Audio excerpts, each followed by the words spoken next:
sense. I was like, oh, Beverly, you're so nice to me. Oh, sorry. Ameet, you're so cute and gorgeous. Thank you. I wake up like this.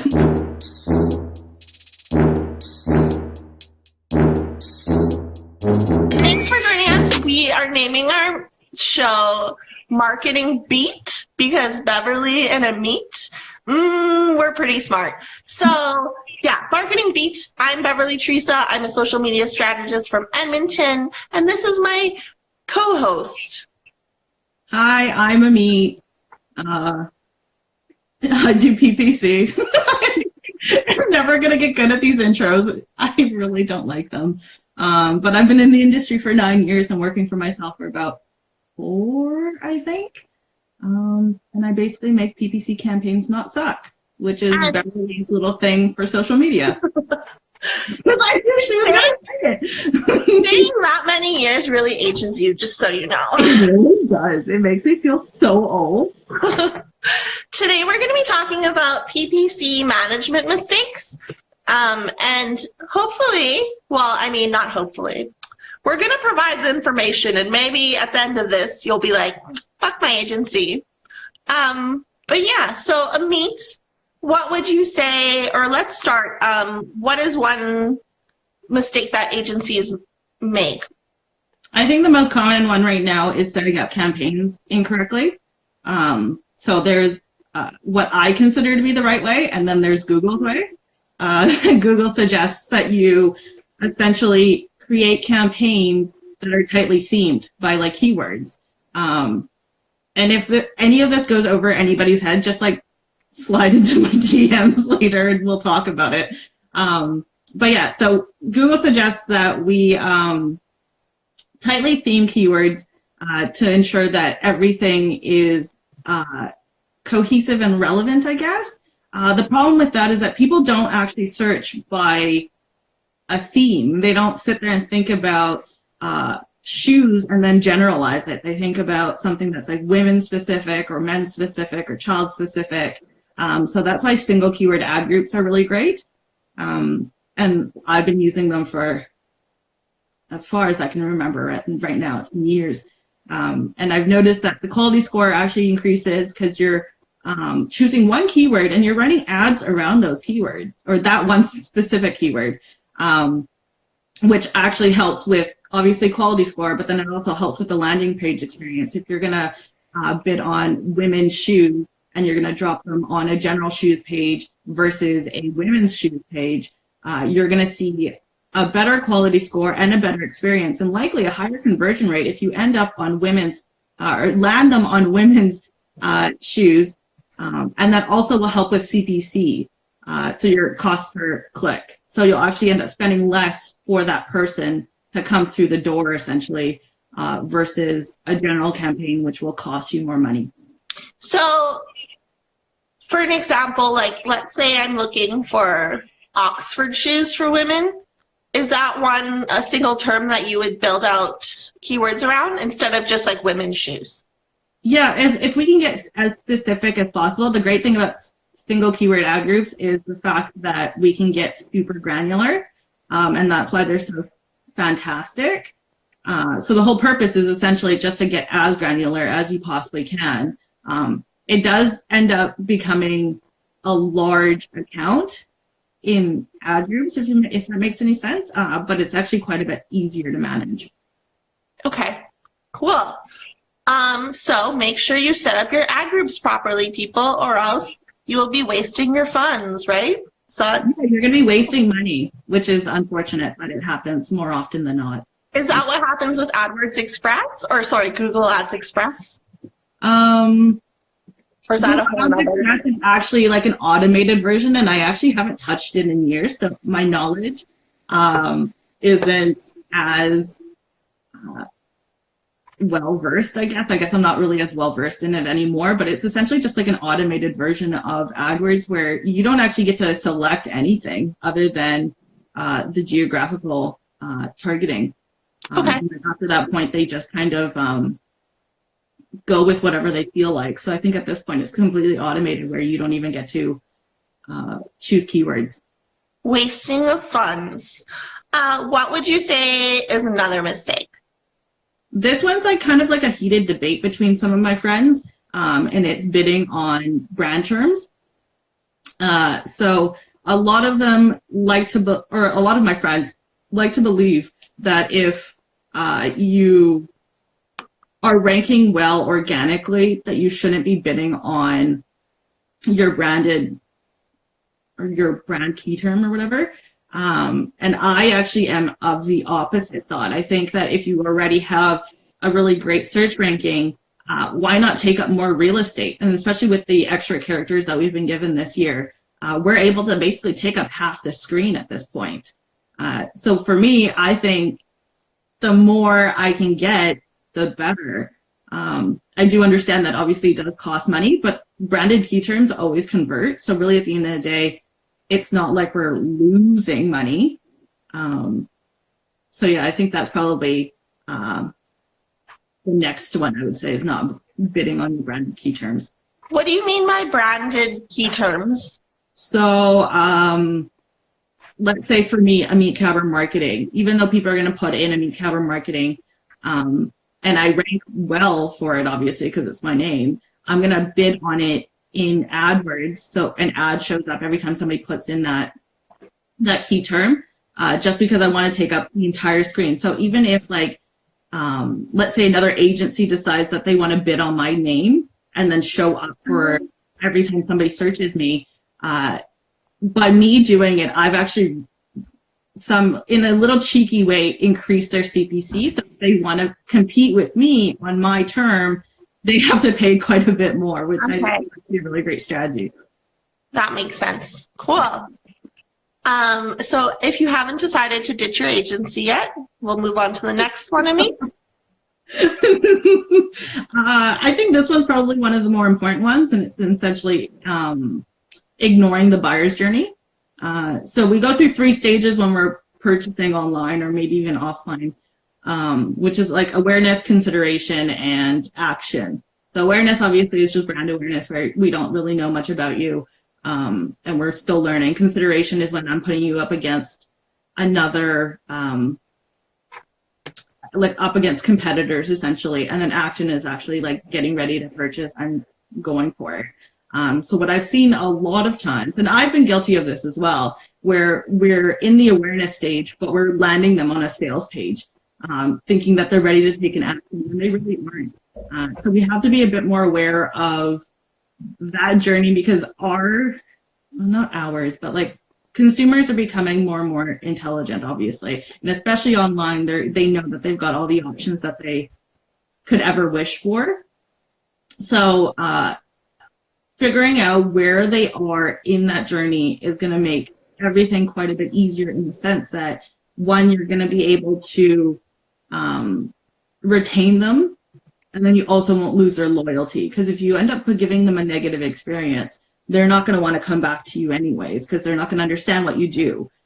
So for someone like us, if someone's just discovering us, we're going to land them on maybe a services page so they understand what we do for a living, but we're not going to land them on like maybe the contact or book a call page, because they're not quite ready for that.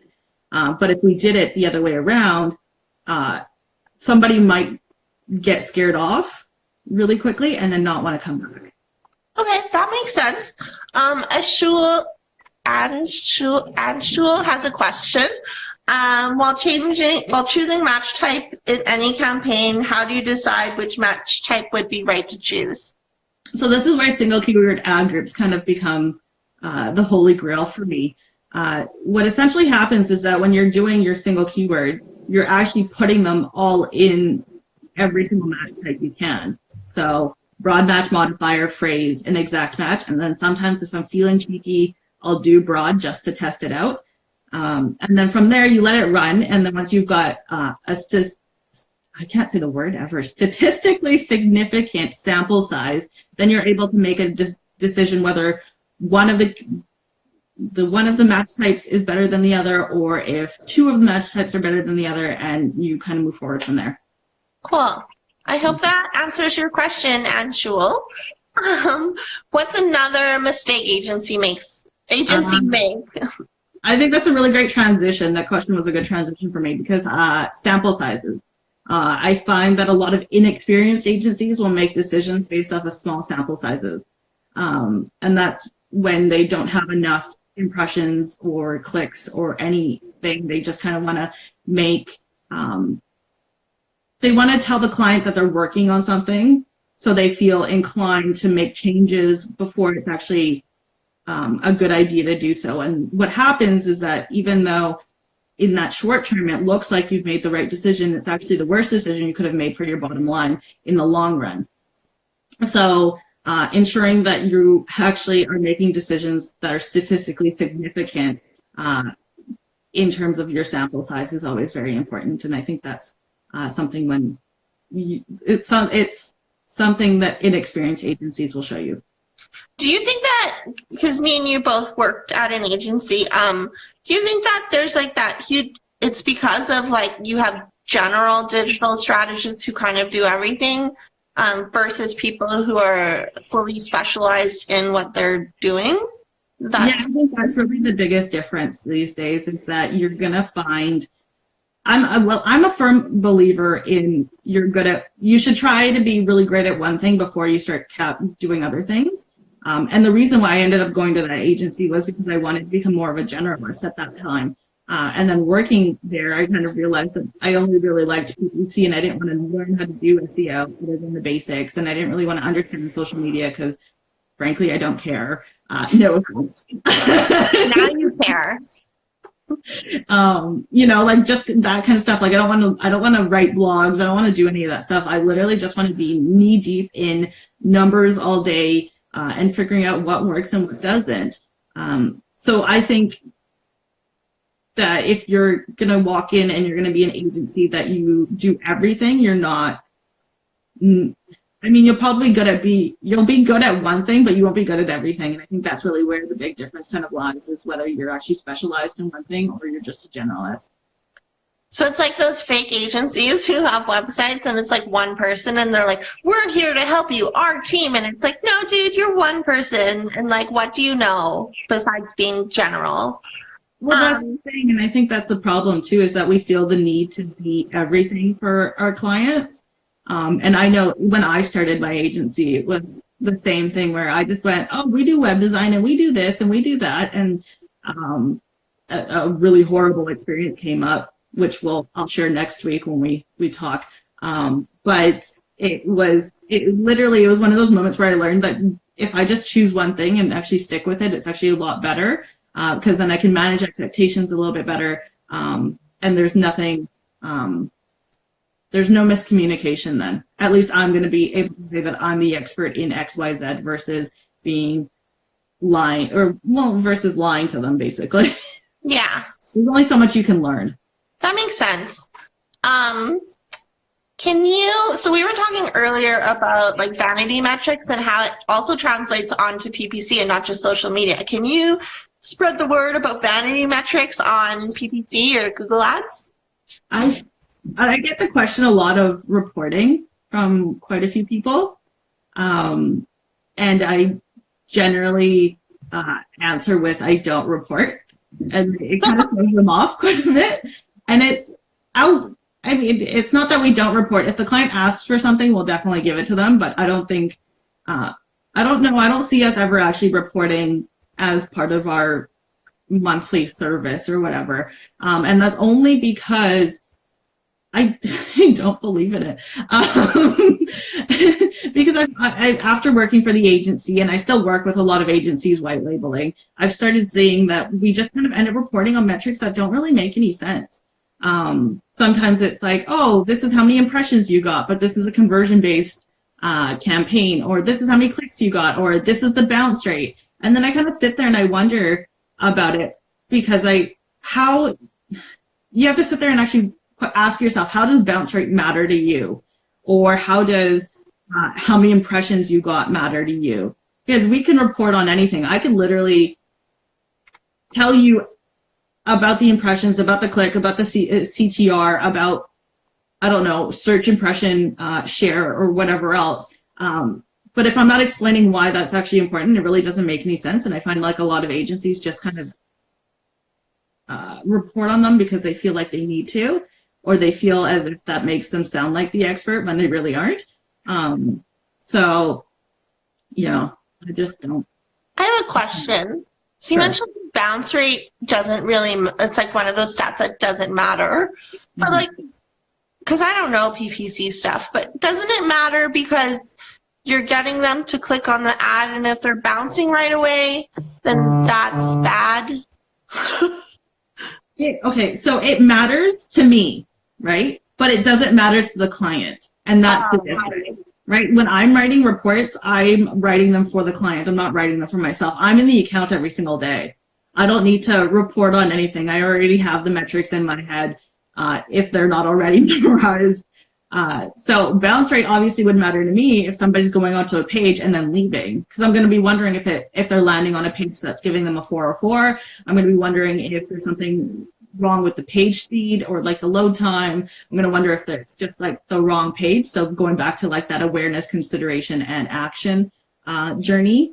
So that information, or the bounce rate, will give me information, but it doesn't necessarily matter to the client. At the end of the day, I'm there to make them more money or increase their awareness or whatever the goal is.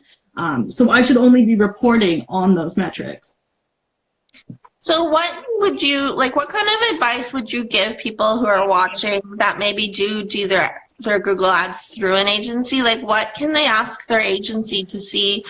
What can they ask their agency to make sure that like they are doing a good job? Like, how can you tell? I think if you just start like actually going through the 5 that I've gone over today is a really great idea. So take a look at your report, read through it, and see if they actually give you an explanation as to why they're adding these metrics. And if they're not, call them or email them and find out why they're adding them into the report and how that's going to be valuable information for you. If you don't have access to your AdWords account, get it. It's yours. It should be yours. And take a look at how they've structured it. Don't change anything, because nothing is worse than when a client goes in and thinks that they can make changes for me. But go in, take a look, and see how the campaigns are structured. Are they tightly themed, or are they single keyword ad groups? And if they're not single keyword ad groups, ask them why. See if they actually have a good reason as to why they chose tightly themed over a SKAG, essentially. What's a SKAG? Single keyword ad group. It's just... I'm like, let's call people SKAGs. No, it's not a derogatory term. Oh. The next one would be essentially just seeing if they actually bid on your brand term. So if you know that there's a lot of competition within your market, it's always a great idea. If you rank well, I would still suggest doing or suggest bidding on your own name. If you're not ranking well, then that's a definite reason as to why you need to be bidding on your own brand name, because then you're not showing up either way. And that's going to be a big problem, especially to your bottom line. The buyer's journey, which has come up a couple of times, making sure that if it's an awareness campaign, that we're dropping them on something that's going to teach them something. So it's trying to sell them something, because then we're going to lose that user. And then the last one is essentially just making decisions on a small sample size. So if an agency comes back to you and says, we're going to do X, Y, and Z, ask them why they've chosen to do so, and ask for a quantitative reasoning versus a qualitative one. Because PPC is all numbers, right? I know that I write ads here and there, but the reason I love it is because it's all numerical. And I just process that information just a lot easier than something that's in writing. So if somebody's not coming back to you and saying, there's 10,000 impressions and only 2,000 clicks or something, I don't know, something like that, which I mean is still a pretty good CTR because it's 2%. But let's say 500. Ask them if they think that that's statistically significant, and if they come back with another qualitative response, and you kind of know that they don't really, that they're probably a little bit they're probably inexperienced. Apparently, I can't talk today. That's okay. Brian has a question. Unrelated, related. Should a company worry about a competitor bidding on their name? I take that as flattering. Like 100%. They think that you're so good at what you do that they're scared that you're going to take, like you're going to get all the clients. So now they actually have nothing better to do than to bid on your name. So if they are bidding on your name, I actually would start a campaign with just branded terms, just to fuck with them. Because you're not going to pay as much. You're like Brian, I'm going to use Brian as the example. Cobot is your term. Like it's going to land on Cobot's website. Cobot is written all over the site. So experience is going to be really great. But for the other agency that might be bidding on your name, they're a completely different name. Their copy is going to be completely different. Cobot's not going to be anywhere. So it's a really great opportunity for you to get clicks with a low CPC and increase theirs. Right, because people they'd be Googling Cobot design or whatever it is, and they're searching for that. They're not looking for XYZ web design. Yeah, that's basically it. I would take it as a compliment. Let's bid on Cobot's key terms. I don't want to. I don't have that design in my services. Make a money. You skag. So we have 5 minutes left. Is there anything else you want to add about PPC, or does anyone else have questions regarding PPC? I don't know. I don't think I really have anything else to like add to it. I think those are probably the biggest 5 mistakes that I've seen in my career that I've either done myself or I've seen agencies do. And they're pretty basic ones, I think. So if you're in the market for an agency or something like that, these are really great ways to figure out if they're experienced or if they're just kind of a generalist. And if you're working with an agency, this is how you're going to keep them accountable. Yeah. Should people fire their agency and work with a specialist? I mean, obviously. I will always preach that. I think you always should go. I think a lot of companies, the problem with them is that they only want one invoice every single month. And I think that that's probably the stupidest reason as to why you're going to go with a generalist. I think everyone should work with specialists because then you're ensuring that you're spending your money correctly. You're ensuring that you're working with someone who's who's an expert and actually understands what's going on in terms of industry trends and stuff like that. So I think there's a lot of upsides on hiring specialists versus just hiring a generalist, because the only thing that you get out of a generalist is literally one invoice. Yeah, that's kind of a dumb reason. Yeah, if you do that, you're dumb. A lot of places, but it is what it is. Skags, I'm telling you. Those skags. Anshul had a question about YouTube, but we're like, you don't have to cover it because literally this isn't about social media. It's just about monetizing YouTubers' accounts. I mean, if you know, I don't know the answer, but I honestly don't keep up with a lot of YouTube stuff, especially if it comes to like AdSense and stuff. But I can take a look if you're really keen on figuring that information out. Just send me a DM and we can sort it out together, I guess. I just like watching YouTube and not doing, I know that like advertising is like probably dirt cheap, but yeah. The CPCs on YouTube views isn't so bad, but I think a lot of people look at the view rates and then they don't look at the actual click-through rates, which aren't very good. Okay, so we should sign off now. Don't want to look at my toast anymore. Okay. No, leave it alone. Bye, everyone. Thanks for joining us. See you next week. Bye. Bye. Okay, sign off.